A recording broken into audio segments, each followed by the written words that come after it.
a lecture that seems a little bit less physics to be very direct. It's not like something like mechanics or vehicle motion, something you might see in a physics class traditionally. We'll get to that later, this term later. But it's like a super useful tool, both for like thinking quantitatively about the world, and also in like a lot of physics-esque scenarios. You want to like be able to get quick numbers for things, like in the realm of like order of magnitude is a term you might have heard. And so the main tool for doing that is something called Fermi estimation. So have any of you heard of this before, I guess? If so, raise your hand.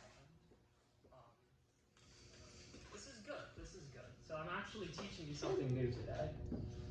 I did spell Fermi. Okay. So like the way this is going to work is I'm just going to write like sort of a driving question that we're just going to try and get like a pretty close answer to. And this driving question is how many drops of water in Pacific? Or in more English, it's if I were to empty out the entire Pacific Ocean and try and fill that, come to the main table. And try and fill it up with just drip drops of water. How many would it take? And like, you can do scientific. So like, anyone have any ideas of how to get started on this? Measure one volume, the volume of one drop of water. Yeah, this seems pretty reasonable. And like, this is sort of this is like the trick of Fermi estimation. There's really not much to this. It's sort of this combination of what you know about the world, which is this like sort of fuzzy bubble of like a lot of numbers and a lot of other things, and the question you're answering. And you want to like break this down into things that you can like reason about. So this is pretty reasonable. I actually like would do this too. So I sort of break this big question into two questions. The first one being, how much water is a drop?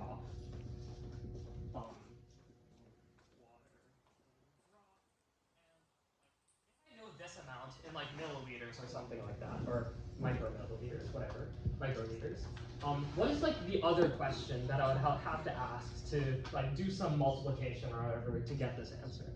How much water in units is in this? Yeah, perfect. So how much water is in this? I'm just gonna start drawing a drop of water in Pacific. So like this question is sort of like you can call this like a leap.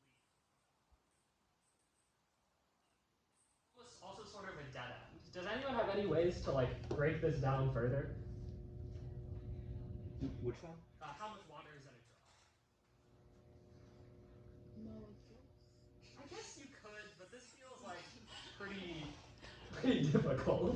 Like I don't know, it's sort of like complicated. Like I think you can just like make a guess for this number.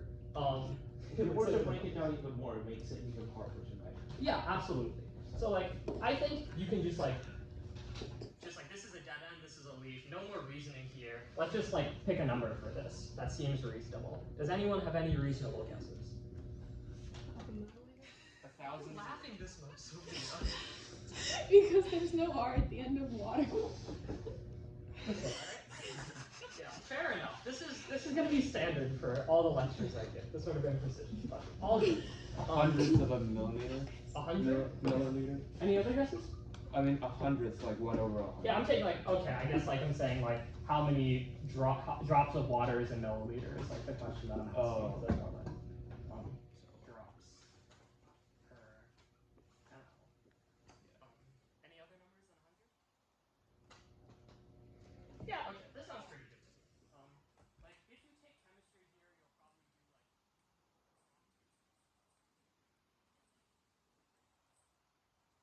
And I think the input correct answer is.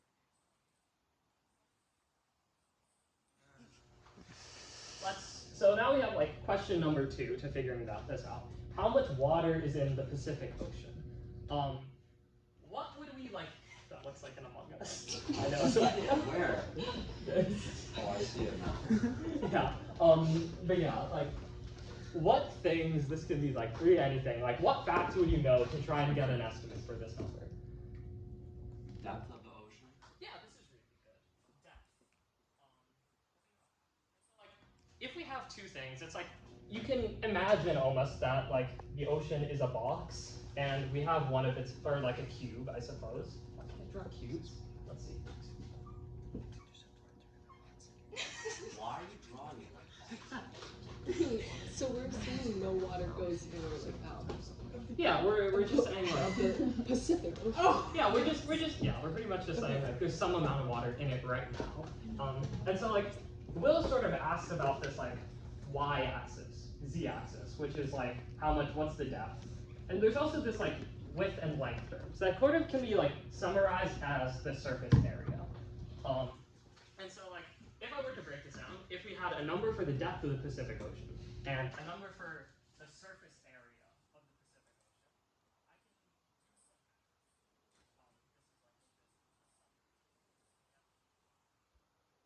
This is like actual volume. And so, and like the actual math involved is it's pretty funny. It's like if You take some integral stuff. yeah, you can do an integral, but like let's just say it's going to be surface area divided by radius of Earth multiplied by depth. And this is going to give you the okay. So like if you have these, this is the formula. So this gives us two more quantities to estimate, I guess, from the other than the surface area parameter. Like what would those be here? Where this is surface area, radius of Earth, depth. I'm sorry, what's the question? Yeah, sure. We have this formula that involves like to get the volume that involves like the surface area, the radius of Earth, I suppose, and the depth. And like you sort of like learn this in math like 3-4. So is there any of these that we can like break down or think about further? Or if you're like happy with these, can we take a guess at one of them? Michael. The units don't work out though. How does that give you a volume? Yeah. It's because it's like 4 pi r dr. Is it 4 pi r 4 squared? pi r squared. I'm so drunk. Yeah, you're so right. Surface density. Whoopsie daisy. Yeah. So you need these two. I guess like how do we break down the surface area of the Pacific Ocean? Is the next question. Like what things could be helpful for that?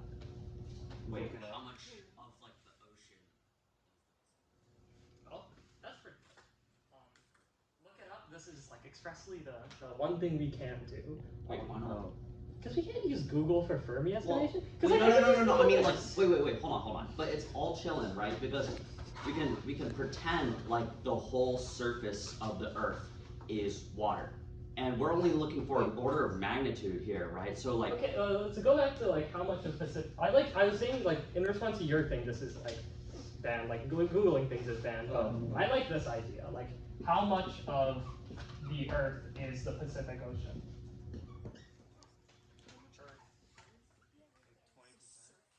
Like the surface of the Earth is taken up by the Pacific Ocean. Isn't like 70% of the surface like water? Yeah, this is good. So it's like 70% water. Pacific is like one of the big ones, so like a little less than half, I guess. Okay, yeah. I really like Ronald's reasoning here. And so like if half of all, oh now, do you have something else? No, it's okay. Wait, you were like arguing this half number or something. No, it's fine. Do you have anything to share with the class? Yeah. Yeah, around like 30 to. Yeah. Let's say like 30 to 50%. 30 to 50%. Sure. This seems pretty believable. Like we have this. And like if we just multiply these two numbers, we get how much of the Earth's surface is the Pacific Ocean. Bye, Anya. And so like this probably gives us like 50% gives us like 35, and like 30% gives like, if we multiply these two, we get like 20%. So like I'm just gonna split the difference and say like 30% of the Earth's surface is the Pacific Ocean. That seems pretty good.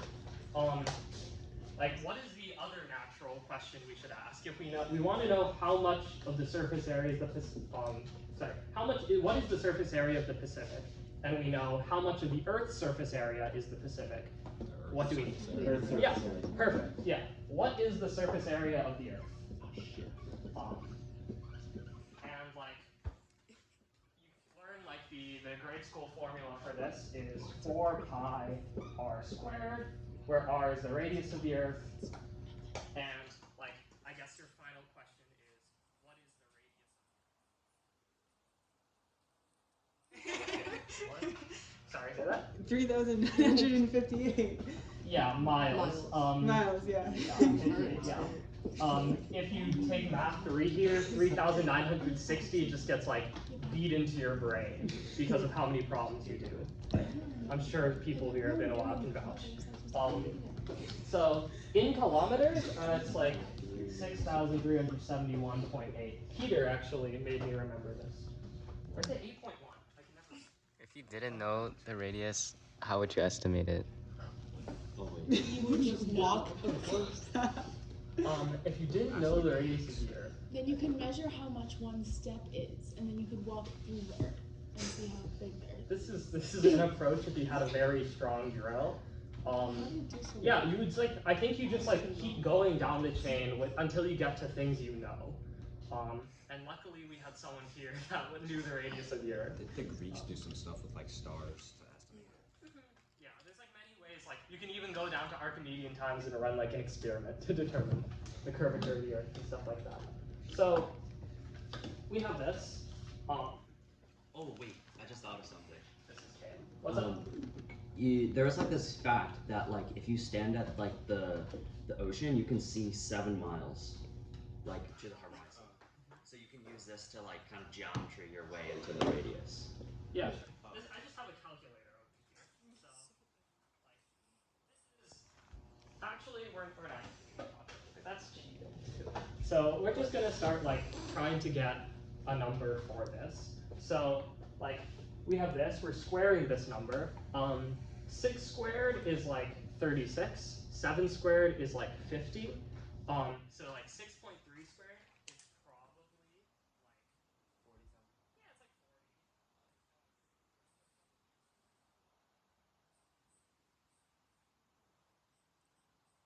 it's 40. Yeah, sure. I'm in kilometers now.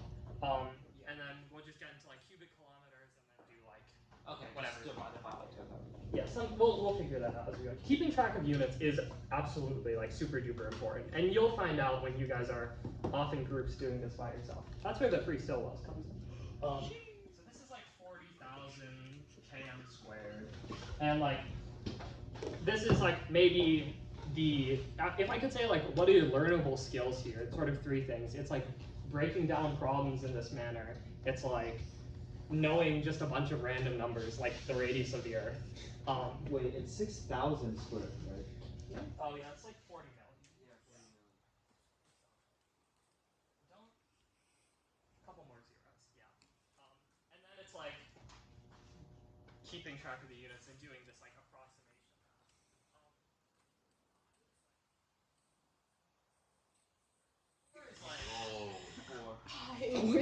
What is 4? So yeah, so 3 times 4 is 12, yes?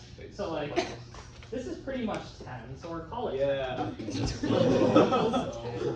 So 400 million, and I'm just gonna switch over to scientific notation now because if it's later, I'll be crying. So 400 million square kilometers 10 to the 9. is, no, it's definitely 10 to the 8.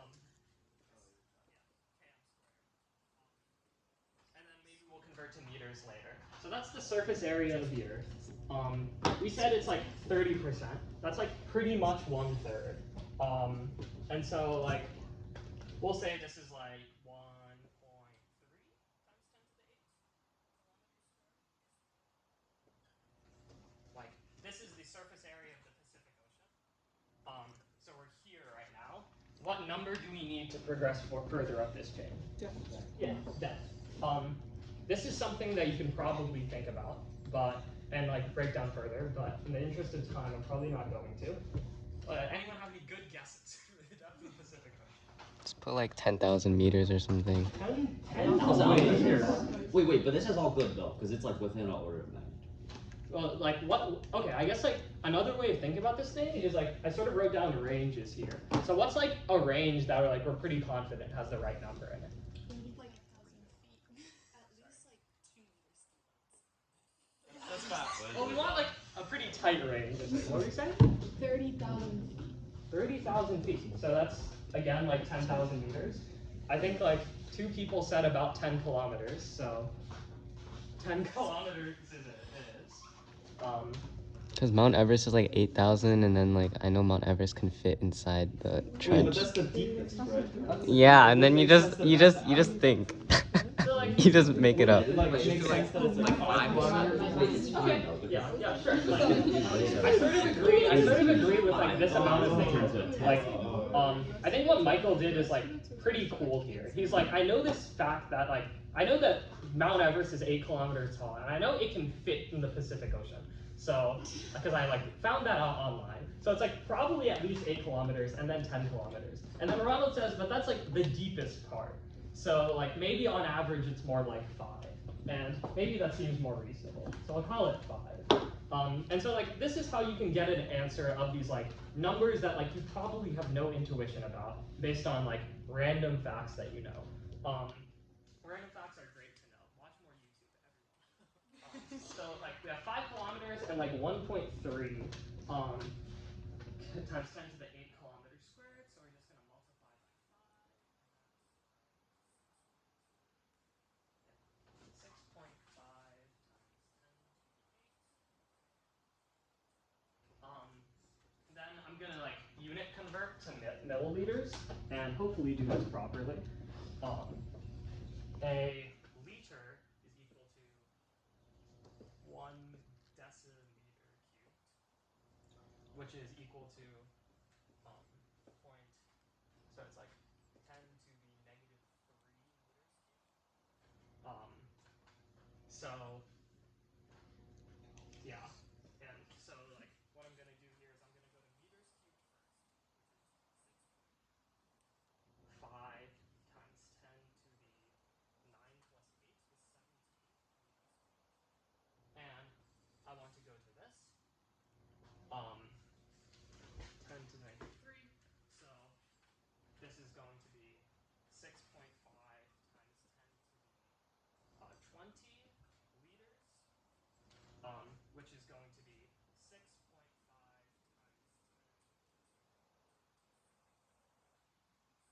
10. And we said over here that it's like about 100 drops of water per milliliter. So this is equal to 13 times, sorry, no, what am I doing? No, 6.5 times 10 to the 25 drops. And that is our final answer. That is pretty close.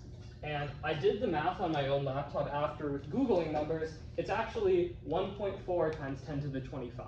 We're within a factor of 5 through this bullshit. Isn't that really cool?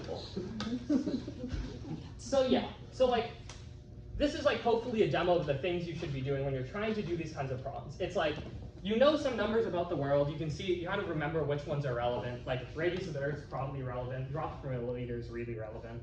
And then you're sort of just like taking this big problem you don't get and splitting it into pieces that you know stuff, and each like branch here corresponds to a math formula you learn in math 3 or something like that. And you like, until you can get to things you can either know off the top of your head because you just know a fact, or get like pretty damn good guesses about.